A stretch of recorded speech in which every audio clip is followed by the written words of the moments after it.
To all who come to this happy podcast, welcome to FreshBaked Presents, a happy place where each week we combine imagination with experience to discuss, challenge, and explore all things Disneyland. I am Ron Berner, and this, of course, is Mr. FreshBaked himself, the indelible David Erickson. What's up, FreshBaked? And this, of course, is the FreshBaked Presents podcast, episode 7. Thank you for joining us, where today we talk about the idea of Disneyland as a family park where parents and children could have fun together. Walt's dream. We'll reach into the mailbag to answer your questions and, of course, our 5 things Disneyland.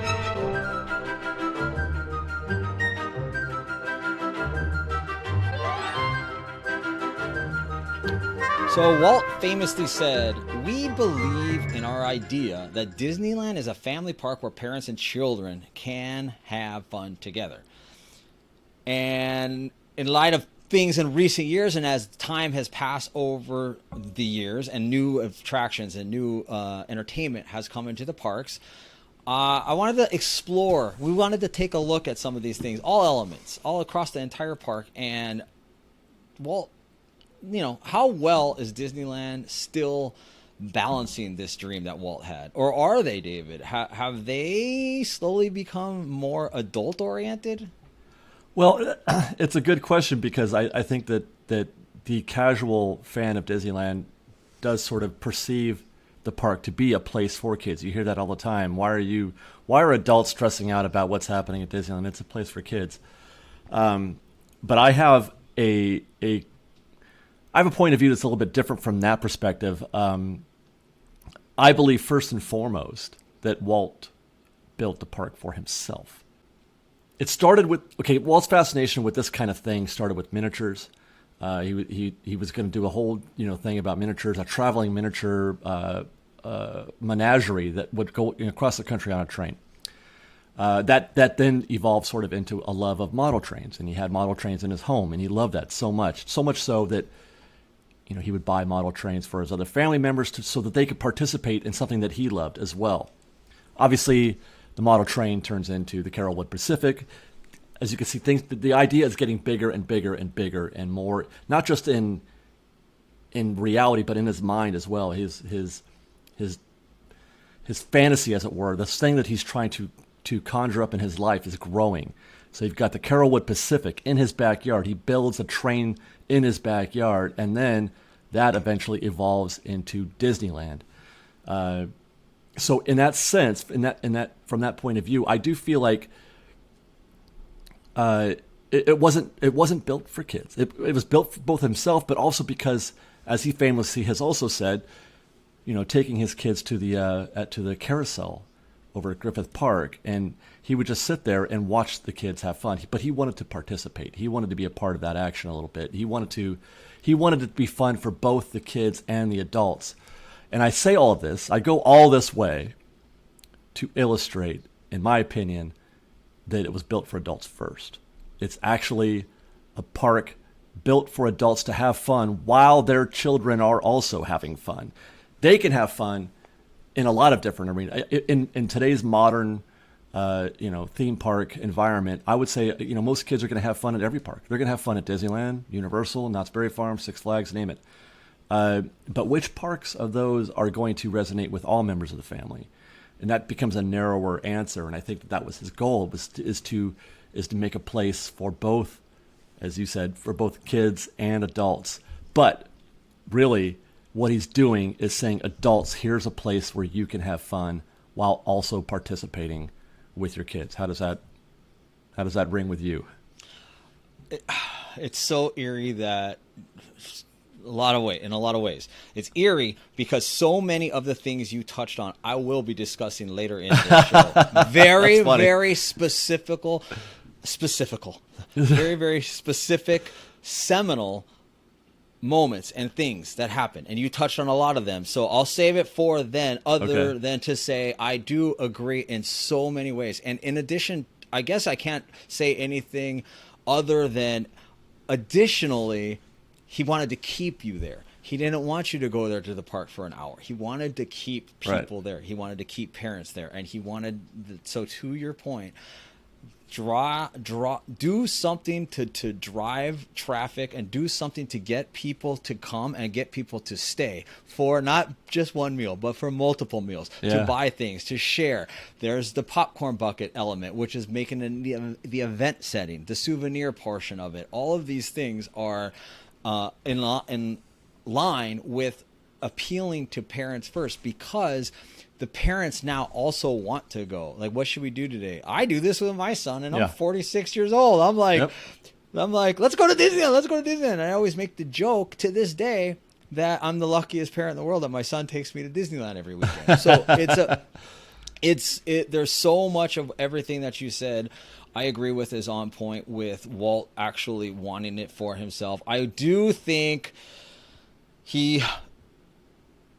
a couple other things. I think that he likes the innovative, cutting edge element of things. He was a thought leader. He came up with cutting edge technology. So many things that were invented, which I will also talk about later, were invented because of a dream or a vision that he had. And at the time, these visions and these dreams could not be done.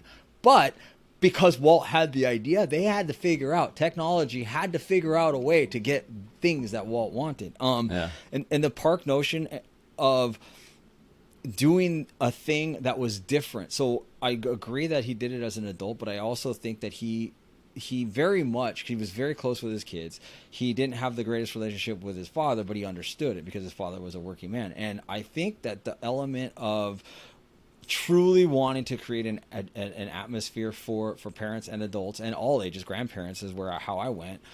But he really, really wanted to create that vibe, and he loved it so much that he was willing to go to these extremes to create something. Now, the reason I say that specifically is because it wasn't like any other park. There had been other circuses, amusement parks of sorts, some sort of events, but he was very, very different. He didn't want his park to be that, because those had the reputation of being filthy, and it had the reputation of being, attracting less than quality people, I guess, if you will. So it was just a little bit more rough and tumble. And he's like, no, not this park. We're not going to do that. We're not going to do that. So I think that whole picture was included, but certainly I agree with you. Like, I think he's like, what will I love? What will other adults love that we can also ensure that the children are going to love, and they get to do this experience together? That is a good point, David. I was going to ask you about that's as a whole. What about so those are the lands and those are the attraction components of things, but what other things are within a park that is parent specific or child specific or something that they can do together? Well, I think it's the setting more than anything. The attractions, I mean, most of the attractions today, you could say, are built with adults in mind, I think, right? That's fair to say.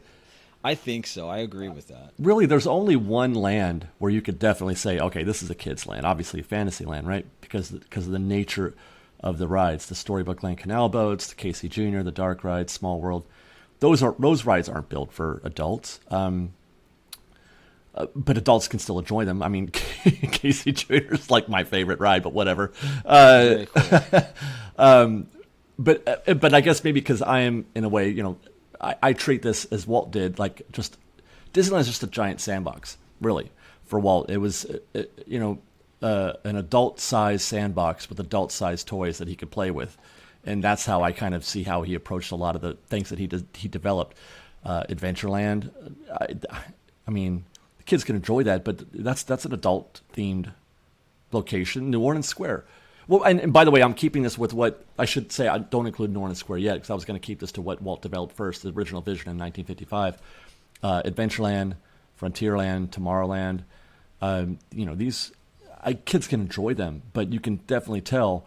I'm positive that the kids weren't interested in the Hall of Aluminum in 1955. They didn't really care too much about aluminum or the Bathroom of the Future, or anything of that nature.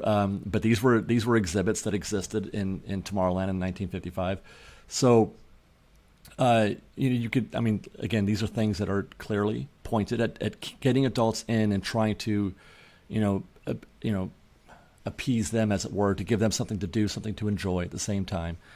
And then, you've got the kids-specific land at Fantasyland where the dark rides obviously appeal to them.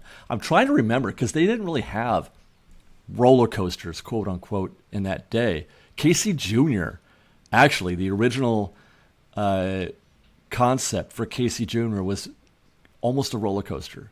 Yep. I can't remember if it was because of the size of the vehicles or the track or whatever, but it couldn't handle the speed. Kind of like kind of like a rocket rod situation where they had the idea was bigger than what they could do, and luckily they just gave us Casey Jr. because I think it's perfect just the way it is. But there were no, I guess the Jungle Cruise would be an adult attraction, I suppose. I'm trying to think. There's no real roller coasters that I can think of. I mean, not even close. The Matterhorn was the first one really at Disneyland. No, I agree. I also think of it, try to put yourself like in a time portal to be standing on that super hot pavement in 1955 and experiencing what those attractions were. Like now we can look at them in 2021 and say, yeah, it's a kid's ride or whatever. But at that time, I'm sure it was spectacular for adults. And of course, kids like them because they're kid friendly. Yeah. But all those dark rides had to be, much better than a carnival, much better than a circus, much better. It had to have been tremendously cool to experience as an adult. So it's funny because in those days, the worlds blend together. They bleed together. It's awesome. Any of those attractions in Fantasyland were great for adults because they hadn't seen them before. They hadn't been on them before. There was storytelling taking place. It was visually appealing. They had the music. It was fantastic. And of course, the kids are going to love it as well. And of course, we can experience it together. It's now that we're much, much, much older and we get on one of those rides and we say, yes, Pinocchio's a kid's ride. Well, Pinocchio's fantastic. We love it as adults as well. But you know what I mean? It's such a... The difference in what an adult expects in a theme park attraction now versus what a kid expects, and that is even getting, after things like Rise of the Resistance and the kids rides of, I feel like the closest kids thing is the interactive stuff where it's more of the current zeitgeist where it's like, okay, kids are going to love to go pretend that they're Spider-Man. That's an interesting situation that they get caught up in trying to meet the zeitgeist. I kind of wish they didn't, because I mean, when you think about the things that we love the most about Disneyland, a lot of it is the nostalgic parts of it, and not the new stuff. The things that I fall back on always are the things that have been around for 50 years or whatever. But that's probably a conversation for another day. But to that point, modern lands and modern attractions, Galaxy's Edge, not so much for kids. Not so much for kids. There's no kids' rides. I guess, Rise of the Resistance is a modern-day behemoth of a dark ride, basically. It's just a really big dark ride. I call it, matter of fact, I won't even refer to it as an attraction or a ride. I think of it as an experience. It's such a weird...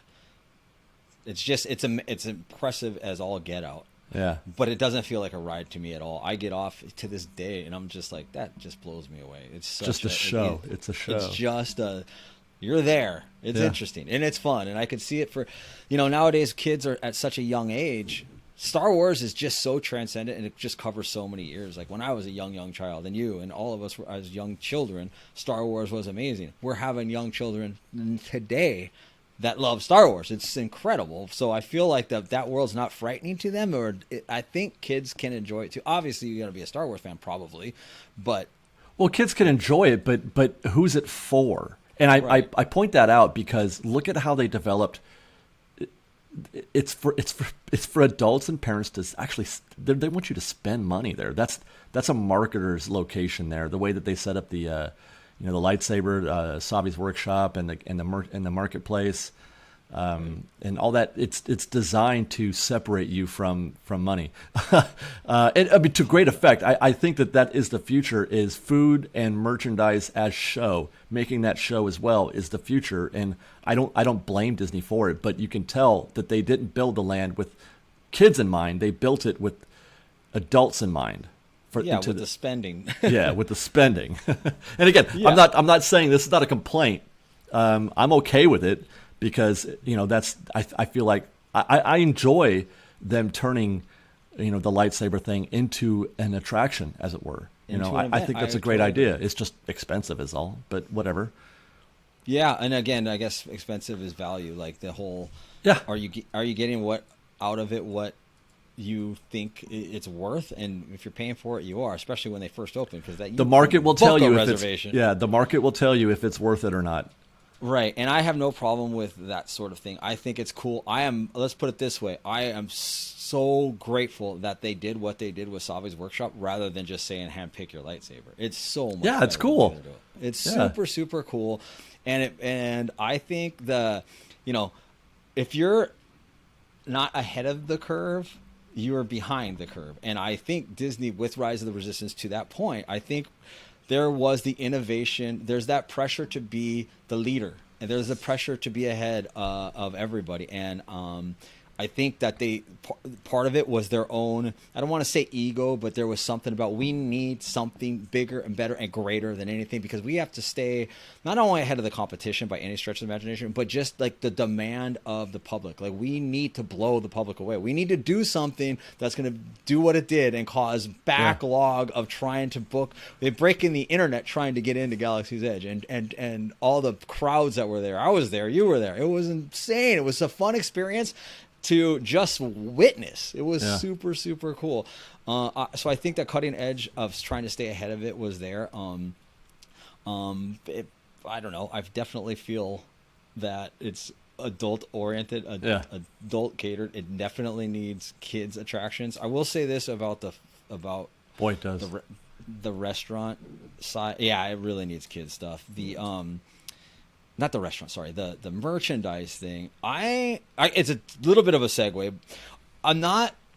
If they had Star Wars merchandise there, I think it would sell so much better, at least in my opinion. I'm not buying these things that I've never heard of. I don't know what they are. It's just like, it's like made by the people that live on Batuu. The Toydarian shop, etc. It's not for me. It's a cool idea. I'm not sure that it has much legs. I feel like we're going to start seeing Darth Vader plushes real soon. No, I don't know.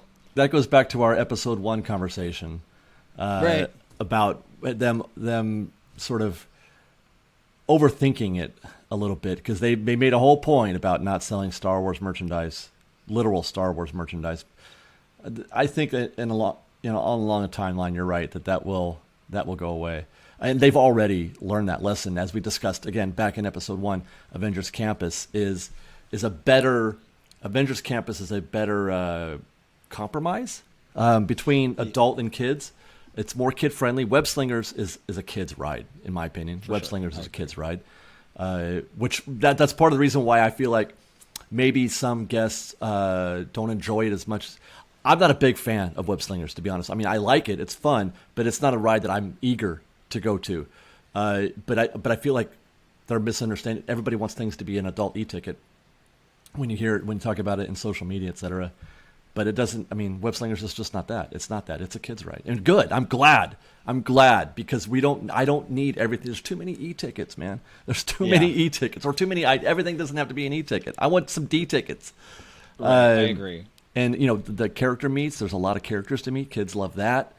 So Avengers Campus, I think I'm not sure if this was their plan, but it is what happened. They did learn. It feels like they learned from some of the mistakes that they made at Galaxy's Edge. Avengers Campus is a fun place to be for the whole family, in my opinion, for kids of all ages. And by that I mean me. I'm a kid that's a 50-year-old kid.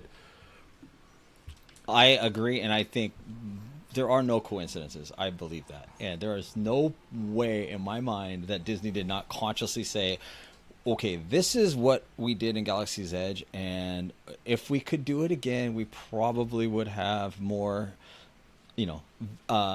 kinetic energy. We would probably have more visuals. We would probably have more shows. We would have more movement. They did. They just canceled all of it, Ron. They just canceled it. They say they did, but I tell you this much: I only saw it one time, and it was during a preview. I did not see it. There's a whole book. The Art of Galaxy's Edge book shows us a lot of the stuff that they had in mind. There was this thing. We got about half, maybe that. Yeah, that makes me even think of Droid Depot. I wonder how, I could walk right into Droid Depot these days. And I waited an hour and a half for Droid Depot. Oh, I waited at least that long when we did it originally for sure. But yeah, I do think Avengers Campus I'll say this: I like Galaxy's Edge way better than I like Avengers Campus, but that's also a fanboy in me. Yeah. I think the immersion. I think being in Galaxy's Edge just feels cool, and it's never not cool looking at the Millennium Falcon and hearing the sounds. Matter of fact, this last weekend we just went into Oga's and. Just being in Oga's. Although DJ Rex, I will say, he's chill these days. DJ Rex used to party. He was really? chill. Maybe you caught him in a bad set. It was like, why? Me and Champ were even talking about it. I go, he seems so chill these days. When he used to just party in there. Yeah. But just going in there, you ordering the drinks, the Bantha, blue Bantha with the kids' cookie on top, all these things. And just felt like really, really cool. Avengers Campus, I like and I appreciate. It's just, I like Marvel. I'm fine with Marvel. I watch all the Marvel movies. I'm just not a Marvel fanboy like I am Star Wars. Well, by the way, we're both a couple of people who have named our pets after Star Wars characters. So that's hilarious. So maybe we're biased. I don't know. That is true. That is very true. I am biased. I am biased. That's funny though. That's a really, really funny clip.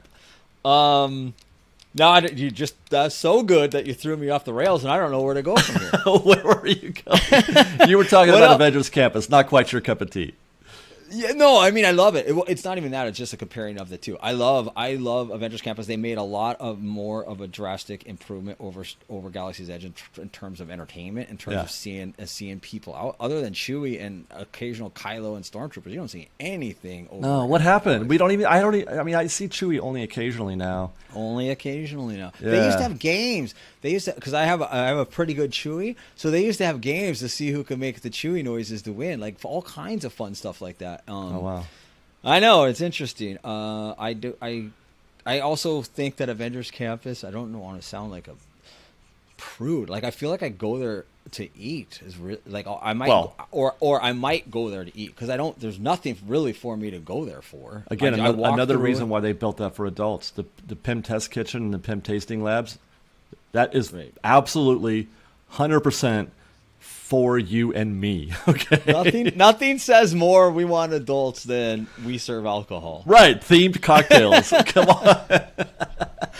That is hilarious. Yeah, you don't get themed cocktails in Fantasyland.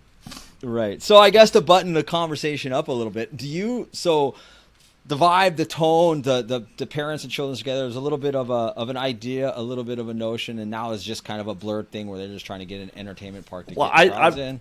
Like I said, I don't consider it blurred at all. It's not okay, yes, it's built for kids, but not.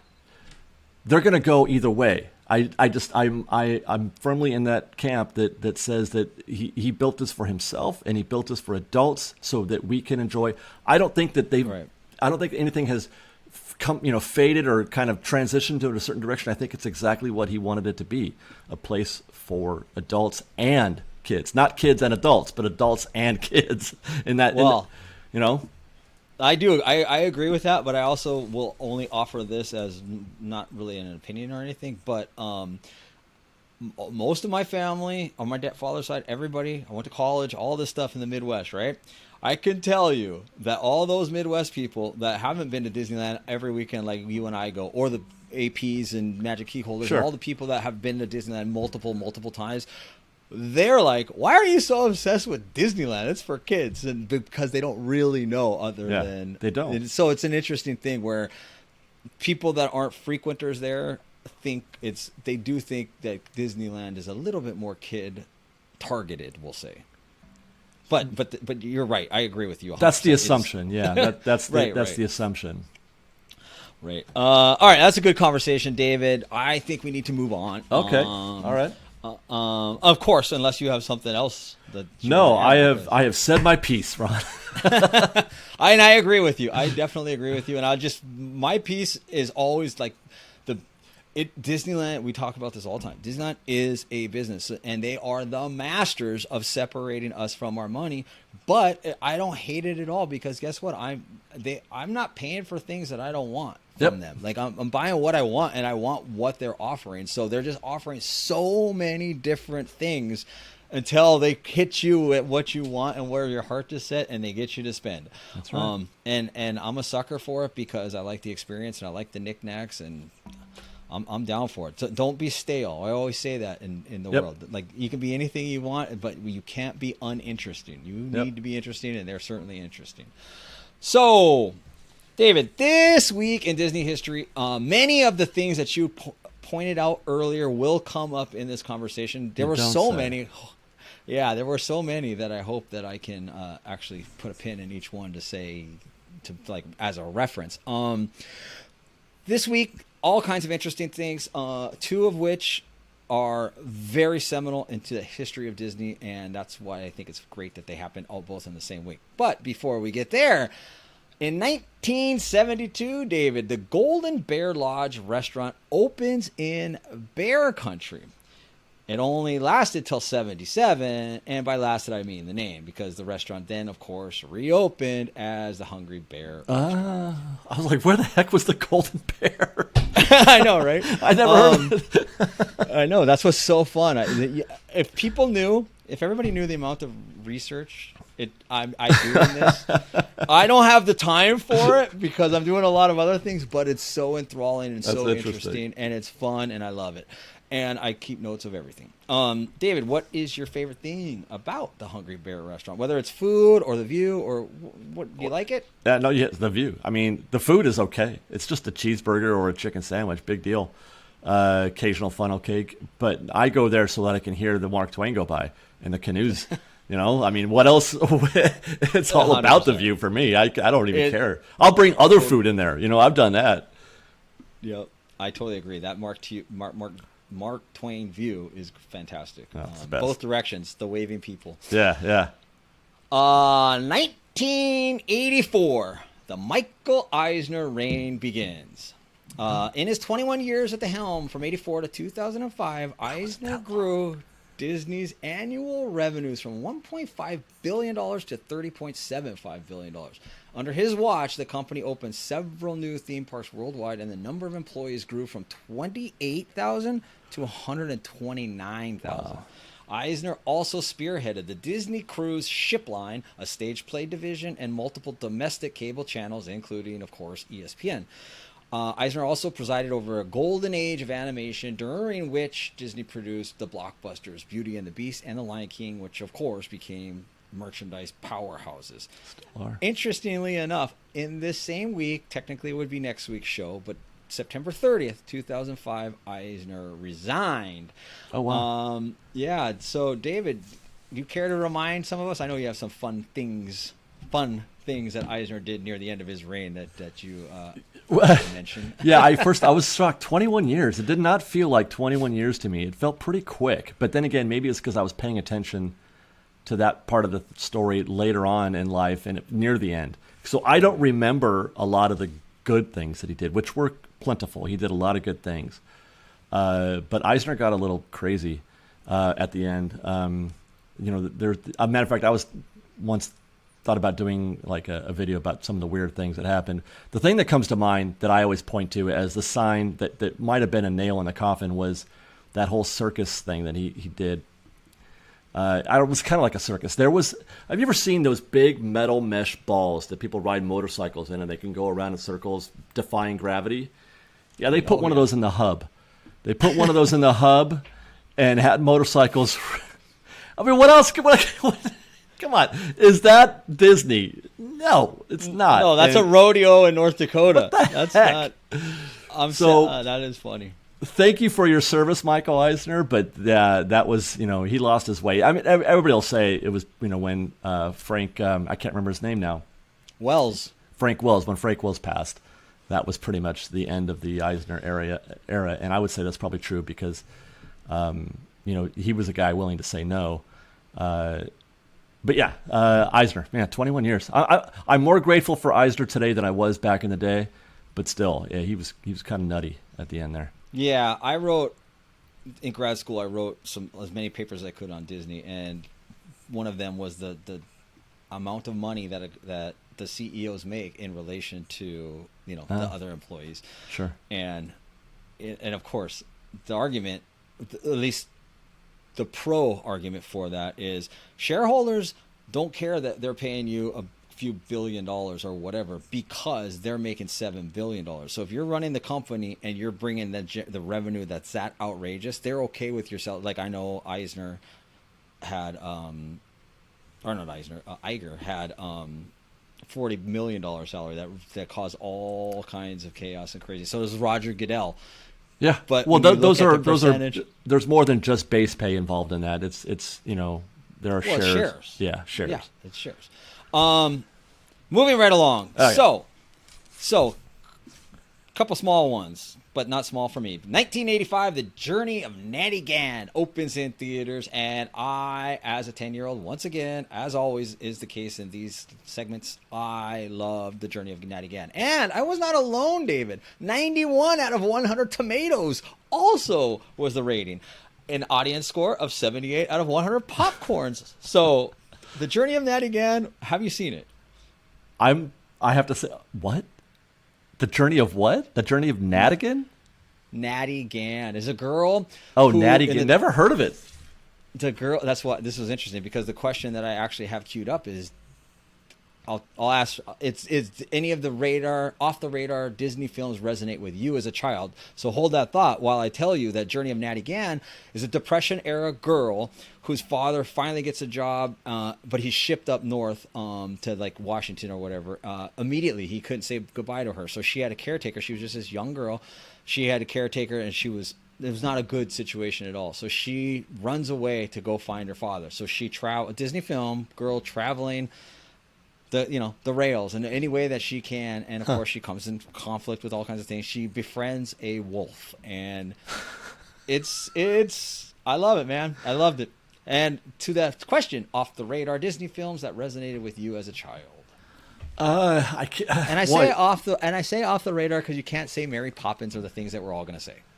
I do love Mary Poppins. So do I. It's my favorite. 100%. Yeah, I can't. Yeah, Apple Dumpling Gang. Does that count? I don't think it's off the radar, but maybe. I mean, I love it too. It doesn't matter because guess what? It's like we all just want to hear things that you love as a kid. I have a very fond memories going back to childhood of watching the Apple Dumpling Gang, like it was it was my favorite thing to do. I would wait every week. I would hope every week on Sunday, are they going to show the Apple Dumpling Gang? Like me and my brother would do this. So that's the closest thing I could think of. Pollyanna. I know you love Pollyanna. I'm not sure if that's far enough off the radar for you. No. It's just great to hear like things that you like or that we like, or it's fun when these conversations come up because they made a lot of movies. Disney made a lot of movies. Yeah. Oh, The Cat from Outer Space. Does that count? Yeah, for sure. Okay.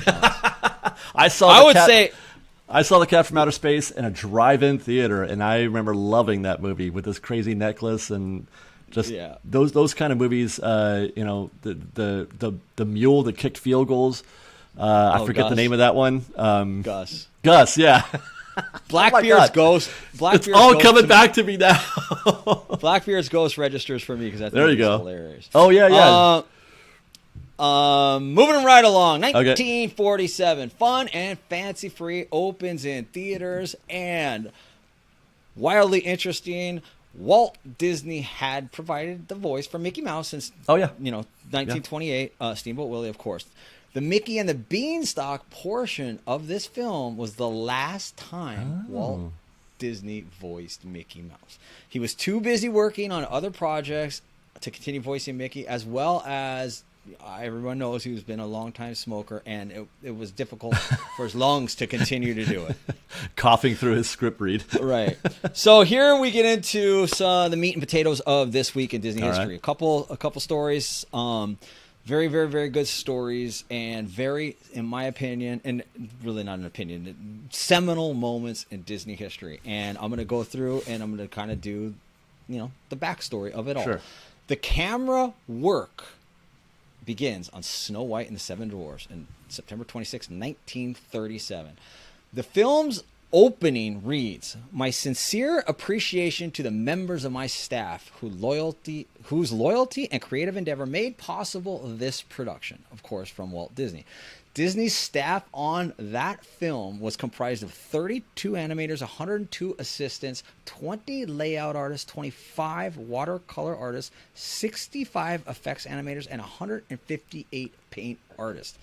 Walt's dedication to the project was evident in his perfectionism because after 6 months of work, Walt threw away all the initial sketches. Instead, he opted for the animators to employ representational drawing, which of course means he brought in live actors to go through the motions, and which would eventually become animated. So he photographed these actions that he wished his animators to replicate. The animators had to study the film and drew directly from them to create what would become the first ever rendering of live action footage. Over 60% of the film was animated in this way. And then to create the soft focus, Disney wanted for the visual effects, the production team perfected the multi-plane camera. Once again, Walt inventing something in his imagination that they had to build. The apparatus that the studio invented for a previous short subject that Walt wanted. By painting foregrounds and backgrounds on different carriages of the camera and lighting each differently, this camera allowed for different levels of light that created what was called a soft look that became the hallmark of that film and many other Disney films.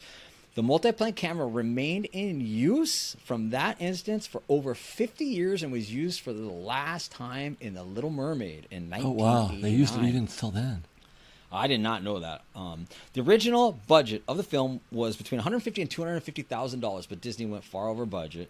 He was forced to take out a loan of $1 million to ensure the film could be completed, which, of course, is why the project became known famously as Disney's Folly.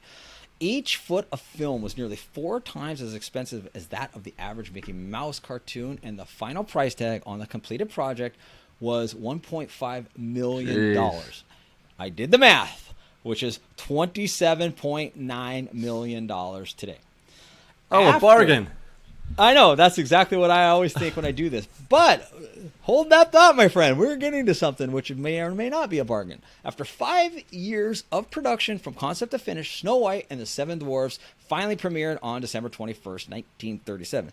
Tickets for the premiere at the Carthay Circle Theater sold for $5 a piece. Remember that. $5. Grossing nearly $200,000 during its first 16 weeks at that theater and breaking attendance record upon its release at Radio City Music Hall. It was a smashing critical success, earning its place among the top 10 movies of 1938.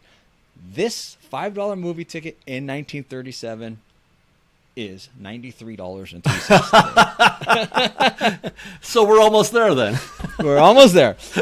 And that was a seminal moment because, of course, that, Snow White and the Seven Dwarfs, really changed. That led to what, you might ask? Well, I'm glad you asked, David. September 24th to 28th. Of course, over the course of these 4 days, some seminal moment number 2 happened within the history of Disney. And I'm going to share that as well. Okay. Walt Disney's next passion project was a park. We believe in our idea that Disneyland is a family park where parents and children can have fun together. Where have we heard that before? Earlier in this podcast. That is correct. Some other things we heard earlier in this podcast. Walt would construct his park just like he constructed his railroad. The Carrollwood Pacific was a 7.25-inch gauge rideable miniature railroad in his backyard. He would construct his park just like that, piece by piece, detail by detail. You said Disneyland was a sandbox. I wrote Disneyland is Walt's life-size train set. There you go. Exact it concept. is, yeah. Exact. So funny that we didn't talk about this, but it's so beautiful. I love it. I love it. I love it. But the idea was there, but where was the financing going to come from? Of course, right? So Disney had been looking for the best way to exploit the new medium of television since the late 40s. He even dipped his toes in those waters in 1950, hosting a one-off Christmas special, 1 Hour in Wonderland. That program drew over 90% of the viewing audience and gushing reviews. The New York Times in 1950 wrote, Walt Disney can take over television anytime he likes. He did. The three major networks had been asking Walt for more shows ever since, and by the summer of 1953, Walt was chomping at the bit to make a TV deal, of course, for his part. Yeah. September 24th, 1953, and it was why it's in This Week in Disney History. Got it. Roy traveled to New York to make an offer to each of the major TV networks. The Disneys were willing to produce a weekly show if, David, and you know this, the network that got the show would provide a large portion or all of the $5 million needed for the construction of Disneyland. Only 2 days before the pitch meeting, Roy decided he needed a sales tool that did not exist yet, which was a drawing of the entire park. Because to that point, Disneyland was all in Walt's head. So Roy asked Walt, said, we need something. Walt reached out to his old Disney art director, Herb Ryman, and he begged him to help. Like a little boy with tears in his eyes, Ryman would later say. Walt stayed at Ryman's side this week in Disney history for more than 42 straight hours, catering to him while also describing him what he wanted so Herb could draw it. Yeah. They completed the 43 by 70 inch aerial view, the first picture, the first image of Disneyland. The drawing was immediately put on a plane and shipped to Roy in New York. Roy met with CBS and NBC. They had no interest in putting up the money for something, quote, air quotes, called Disneyland. But ABC eagerly agreed to participate. It then still took Roy months to convince ABC, which at the time was a perennial third place network, to bite hard on the financing tab that they would have to foot. But they did. The final agreement included a $500,000 investment from ABC Paramount, a guarantee of $4.5 million in a line of credit in return for 35% interest in Disneyland and a weekly 1-hour TV program. ABC will pay Disney $5 million per year for TV programming over the 7-year contract, which was the largest TV package deal in history. Wow. Disneyland was the first ABC television show to ever make it to the top 10 most watched programs. In fact, before Disneyland, ABC had not even ever broken the top 25 shows. Walt, of course, famously said at the Disneyland 10-year anniversary, ABC needed the television show so damned bad that they bought the amusement park. And now you know the rest of the story, as Paul Harvey would I was going to say, that's a little Paul Harvey right there. And those that week, the fact that that Disneyland concept and pitch and all happened within a week, all happened so quickly and so thrown together in a roundabout way, is so cool to hear. Yeah. And I think a lot of us know that, most of us know that, especially if you're a Disney historian. But it was really, really fun to go through, and it's interesting that happened on the same week that they began principal on Snow White, which was obviously another major seminal moment in the history of Disney. Yeah. Mailbag, David. Woohoo! Let's do it. Let's do it. Jen Estrada, thank you for your question. And she asks us, David, what is the most, I don't like these words, but what is the most overrated and underrated ride at both Disneyland and DCA? And those words can be defined any way you see fit. Yeah, there's not a, I mean, I rate Disneyland in general very highly. Right. So there's not a lot of attractions where I'm like, that, you know, I mean, I guess I got to go Star Tours again because it is a very popular ride, you know, or at least it used to be. I don't know if you've been paying attention, but Star Tours ain't pulling in guests like it used to. It's 5 minutes. It's part of the It's a walk-on almost always now. But it was, I mean, just in 2019, it was a fast pass, hard to get into kind of attraction. It's overrated. I don't know how else to put it. I've said it 1,000 times. Star Tours is just not my cup of tea. I think the whole concept of screens on a ride and, you know, simulators is overrated in general. Yeah, I hard disagree with all of that because I don't. I mean, the screen thing I get because people get motion sickness from it. I just don't like saying the word overrated because I know it's hard. It's hard because I appreciate them all so much. But so I chose to answer this, Jen, in a way that's like the rides that I frequent the least. There you go. So Finding Nemo for me, But it's rated, is what I'm saying. That's not overrated because nobody's going like, "Oh, Ron, how do you not like Finding Nemo?" Right. Well, everybody thinks fans of the show and people, loyal community listeners will say he's going to say Peter Pan. He's going to say Peter Pan. Well, I'm not going to say Peter Pan because Peter Pan ride is fantastic. It's all the other stuff that goes with it, and I also said, the hype. That was a hype conversation, not an overrated. Yeah. Peter Pan is an amazing dark ride. Finding Nemo is.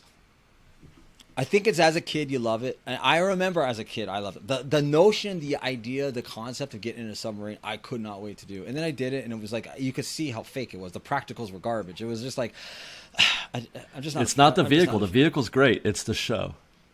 I don't mean the vehicle. I mean the practicals that you're seeing from the vehicle. When you're looking out there, you're seeing shells broken. You can tell they're concrete. Like it was like, wasn't it? Well, yeah. I think that if they had a different.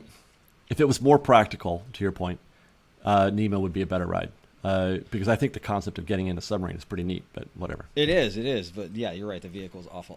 What is your underrated? Oh, well, there's a lot of them, but the one I think I settled on was the monorail. I don't feel like people give the monorail enough respect, or as a ride. You know what I mean? Like as a piece of entertainment.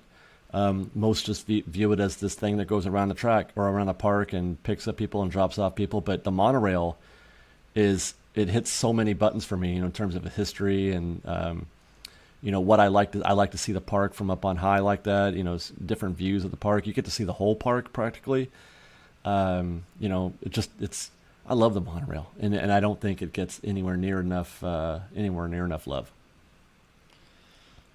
Yeah, I agree, but I think of it as I don't think of it too much as a ride, like to your point. I know that it is a ride, and if I want that vantage point, I definitely go into it. But I don't do the monorail a lot. It's a transportation, and I'm a walker, so yeah. That's why. I definitely don't know that this is the case, but I just say Winnie the Pooh, because. No, in your eyes, Winnie the Pooh's underrated for sure. Well, I think it's more that I feel like people bury it, and it's a cute, whimsical little thing. It's just like it's his birthday, and it's fun, and it's cute, and I get how simple in some ways it is. A lot of colors, a lot of things, and I just feel like it's kind of one of those things where it is what it is. It's nothing spectacular. It is what it is, but it just feel like it gets buried, and I'm like, it's not. Why everybody? Another one that works is Monsters Inc. It's like people want to bury it. I'm like, it's not that bad. It's fine. It's fine. It's not. It's fine. I like Monsters. I think the idea of simplicity by itself in the modern era is underrated. Right. They're trying to make things bigger and better and more complicated, but just a simple ride is the idea of that. A simple ride by itself is underrated. DCA, David, overrated, underrated? The whole park or what? No, DCA as a park is underrated. Soarin' is vastly overrated in my opinion. I don't even like that ride, but yeah, overrated. Underrated at DCA. Jesse's Critter Carousel. Oh my gosh, I did not see that. I loved it. Well, or Emotional Whirlwind. That makes me happy in ways that I can't describe sometimes when I ride Emotional Whirlwind. Oh, good, because my most overrated ride at DCA, Emotional Whirlwind. It's so. No, I'll tell you the truth. I actually have Jumping Jellyfish written down. I was going back and forth between Emotional Whirlwind and that. Emotional Whirlwind is just it's just a kid spinning thing. But I put Jumping Jellyfish because even though I think visually it needs to stay because I love that vertical motion over in that part of the park. I don't ride it very often, and when Champ was really young, we used to get on it and do it, and I always used to say in theory I love it. I just want I want more. I want a little bit more adrenaline. And for me, underrated, same part of the park. I think Silly Symphony Swings is awesome. It feels great. I love that. I love that sensation and that view while you're up there. I like it. Not a fan. Edgar Ramos asks, what is your favorite cast member outfit? Well, okay, so Lance, if it's like the general land, everybody in the land wears it. I think the winter coat that they wear in Fantasyland, that whole outfit with the buttons and heavy coat that they wear out. I think that looks best. It looks the most, I don't know, like it doesn't look as cheap as some of the other costumes sometimes look.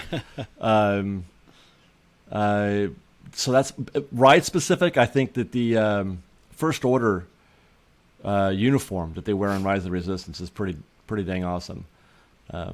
So those are my two, I think.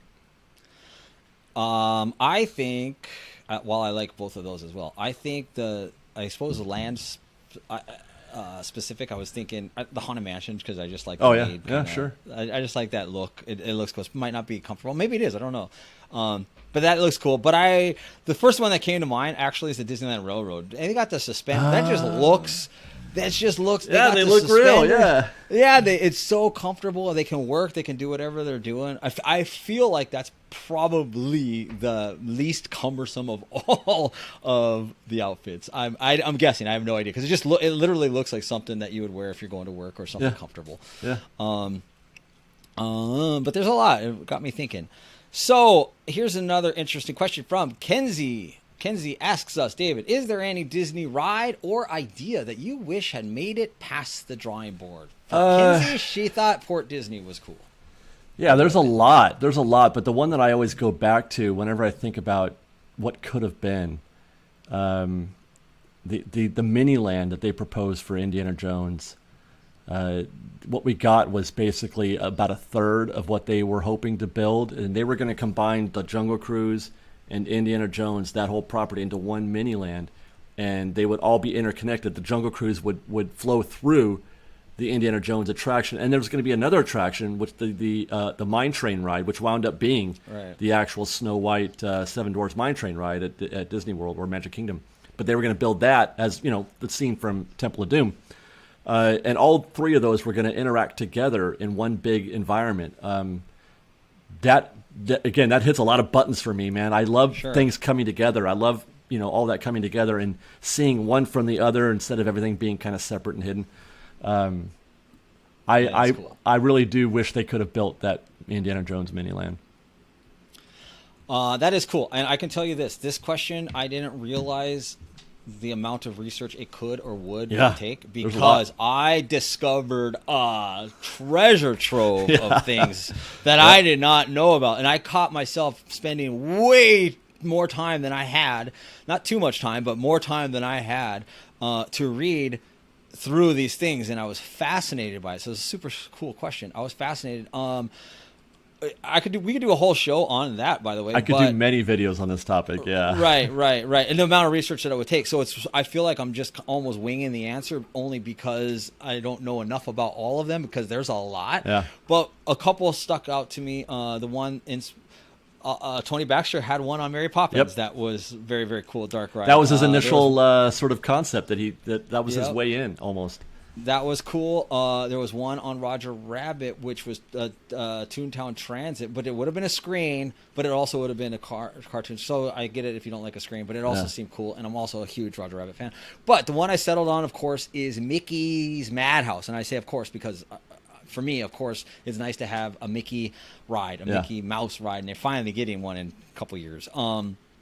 But essentially what it was a wild mouse roller coaster in a dark ride environment set in the world of early black and white Mickey Mouse cartoons. And I watch silent films and black and white films every single day and every single night. So that to me sounds amazing, and it's a Mickey ride, and it's all dark ride. I mean, what's not to love, at least from what you hear. And that was going to be put in Dumbo's Circus Land, which was before Toontown was conceived. Oh, okay. So there's that. But thank you everybody for your questions. Lots of them out there, lots of them still to get to. I still have some queued up today, but for the sake of time, we'll be moving on and get to those next week. And additional questions that you answer or ask, thank you. Same with 5 Things Disneyland, which is where we're moving now. Lots of fun ideas are coming through for that. And this week, 5 Things Disneyland, David, the top 5 must-dos for Disneyland First Timers, in your opinion, and this came from Steve at SJB_Lara. 5 things you must do as a first timer. Yeah, I mean, I guess the way I looked at this is, if you're talking to somebody 5 must-dos. You can only do 5, and I know there's 100, right? But the 5 things that you would advise. I feel like this is an opportunity for me to sort of preach, I know. to sort of grow the kind of guests that I want to see, how I think or how I want people to enjoy it. So, number 1, I would think is going to be the Disneyland Railroad. It's an easy one to skip when you're new to the park, because all you hear about is e-ticket, e-ticket, e-ticket, this and that. But I think your first ride as a new guest should be the Disneyland Railroad. Sorry, So that was that's number 5. that's number 5. Yeah. My we're gonna vary so greatly here because Oh, there's so many. That's why. Yeah, there's so many. I know. So the way I did it was like, okay, I can only pick 5 things, and I don't know. That's just the way I did it. So number 5, Dole Whip. If there's something you're gonna consume at Disneyland, Dole Whip. It's the only place you're gonna get it. It's very specific. It's very Disneyland specific. It's ranted and raved about by everybody. Yeah. If you're going to eat something at Disneyland, and I think it should be the Dole Whip. That's what I tell all my friends. This is what we are going to get, and you don't have a lot of choice in the matter because I am making the itinerary. Number 4. Agreed. I love a Dole Whip, and I'm going to go in that same direction. A little different. I mean, you probably know what I'm going to say at this point, but yeah, if you're going to do things that are known for Disney, then you need to eat a churro, and don't get a seasonal churro. Get the classic cinnamon churro. And if you can help it, get one in Fantasyland or in front of the castle. It's just better there. But you haven't been to Disneyland. You can't say that you've been if you haven't had a Disneyland churro. So that would be my number 4. I would put it on my list if you could have your churro and dip it in your Dole Whip. I've never tried that, but I think they made a treat like that once, didn't they? No, it was a hack. It's called a golden. I forget. What Oh yes, you're right. It's a hack, and I did do it because I was doing all Disney secret menu things and hacks at one point in my travels. Yeah, I went Dole Whip. We don't need to talk about it, but I went Dole Whip because I feel like you can get a churro anywhere. I know it's a Disneyland churro, but still, it's different. It's fried dough. I know, but a Dole Whip is only at Disneyland. Yeah. And 4, Photo Pass at Sleeping Beauty's Castle. If you're going to Disneyland, it's your first time trip. These are things I am about creating memories with your friends and with your family. And guess what? If you go to Disneyland and you don't get a photo at Sleeping Beauty Castle, I don't know. I think you'd regret it. Or whatever your heart desires as far as this very memorable photo. Yeah, no, that's a good call. A picture in front of the castle is iconic. Yeah, especially if you've never been. Like, I wouldn't think of doing that because I've been 1,000 times, but if you've never been, then that says I've been to Disneyland. That's for sure. All right, so number 3 again. This is my chance to preach. I'm going to make you ride a Main Street vehicle. I'm going to say that if you want to know how, what it is to be at Disneyland, if you want to feel what Walt wanted you to feel when you're going down after you do your round trip, on the train, get in a Main Street vehicle. Pick one. It doesn't really matter. Omnibus, the fire truck, the horse-drawn streetcar, the horseless carriage. Don't just walk down Main Street. Don't be in a hurry. Don't head straight for your favorite attraction. Well, the attraction you think you need to go to. Get on a Main Street vehicle first and experience Disneyland. I think it's so interesting. It's so interesting because I know my friends and family, and I would get massacred if I gave them. They were like, "Really, dude?" But I get it. I appreciate it, and I love it. But those are not things that you're going to Disneyland once in your life, and these are the things. It takes a minute. It takes a minute. I know, that's so true. And by the way, there's only 5. Are you kidding? I know, right? Literally, there's so many. There's so many. Number 3, because I just have to knock things off that are so, Disneyland. A parade. You got to see a Disneyland parade. Oh, yeah. Yeah, that's a good one. I wish I'd said that. Well, I overanalyze this kind of stuff, and I'm thinking. So I'm like, okay, I can only have one food. I can only have one attraction. Right. I can only have I start saying, how do I cover all of these bases with one very specific thing? And there's no wrong. That's the beauty of this particular question. There's no wrong answer. Every single thing you said is amazing and beautiful, and the hundreds of things that we don't mention are going to be awesome. Number 2, David. Yeah, number 2. Well, we haven't done anything about actual proper rides yet. Well, I guess Disneyland Railroad is, but I mean, you could make this list with just the legacy attractions, right? But Right. I'm gonna make you pick one of Jungle Cruise, Haunted Mansion, or Pirates. I'm gonna make you choose one of those. I feel like Pirates is probably the most representative of the history of the park, but Jungle Cruise doesn't get enough love in terms of Disneyland moments. Like, it's a thing that you can't get anywhere else, the Jungle Cruise experience. So I included it, but just do one of those 3, please, at least. Right. I will get to that. I will answer that question for you, David. But right now, I'm going to say Fantasmic. Okay, good. Fantasmic. Yeah. Fantasmic. You need a nighttime entertainment. You need fun. You need a show. You need Mickey in full display. You need the Twain. You need like the Rivers of America. You need it all. Energy. Again, I had to check massive boxes with one thing. So Fantasmic definitely fits that bill. All right, very good. You can't say no to Fantasmic, that's for sure. Now, this is my number 1. I don't think, even having eliminated 4 of the 5 that I've already said, you still would not guess what my number 1 is going to be. But there's something about this experience that hits me right in my heart. And I feel like, again, it's essential to having experienced something that you can't get anywhere else, and that's the Disneyland Band. Go see a Disneyland Band show. They play 5 times a day or something like that all over the place. Watching them perform at Town Square or walking down Main Street like a parade is the backbone. It's the essence of what it is that Walt wanted to present to guests. Even though it's a different Disneyland Band than he had come up with, it's a different version of it. I still love it, and it still feels the same way to me. So I want to tell people, don't sleep on the Disneyland Band and just enjoying those moments on Main Street and feeling that happiness when you hear them. Agreed. I thought you were going to say Dapper Dans because you're. Well, I had, you know what? It was hard. I had to pick one. But the Dapper Dans you can kind of do acoustically. Like, you can just kind of feel the Dapper Dance happening while you're going down Main Street, per se. But I want you to stop and actually watch the Disneyland Band. Yeah, every one of my friends would punch me in the mouth if I made them do your list. Not that there's anything wrong with it, because I appreciate it. You know that as a Disney, I can't think of 2 things I don't like about Disneyland or in general. Yeah, right. But my number 1, to answer your question earlier, I don't have a ride yet, and there can only be one, right? So if there can only be one, in my opinion, based on what we know, is Pirates. I just think Pirates is Disneyland. Like imagine, what a hard question is that? If somebody's coming to Disneyland for the very first time, but you can only give them one Disneyland attraction. They can only do one. I just felt like I just kept coming back to Pirates. It's Pirates for me.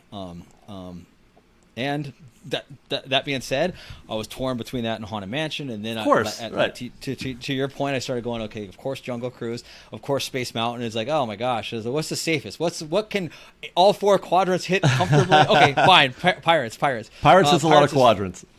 Yeah, it's fun, it's great, it's beautiful. I love it, you love it. To recap my 5, I went Dole Whip, Photo Pass at Sleeping Beauty Castle, Parade, Fantasmic, and Pirates of the Caribbean. David, your 5 were? Disneyland Band, Ride a Ride like Pirates, like you said, a churro, Main Street Vehicle, and the Disneyland Railroad. Excellent answers, and I agree with you and love yours, and my friends wouldn't, but I do. And thank you for the questions and for the top 5 ideas, because we can't get enough of them, so keep sending them. And that's a wrap, David. Brings us to the end of today's show, so thank you for joining us for this seminal show in terms of Disney history and all the things that happened, and included in that was Walt's Park. The way he wanted it for parents and children to have fun together, and in a roundabout way, it is that. It is exactly what it is. Yes, it is. Thanks for making Fresh Baked Presents a part of your day. Please rate, review us like you have been, and we will be giving out rewards. We'll be back to that next week, so tune in and we'll shout you out. I'll read the winners, and until then, Fresh baked. Nailed it. I was waiting for it. I was ready for it. You're getting good. Yeah, I know. I mumble, I ramble, and you're like, when's he gonna do it? When's he gonna do it? When's he gonna do it? So I had to take a beat and tee it up for you. Softball. All right. Good afternoon, everybody. Cheers.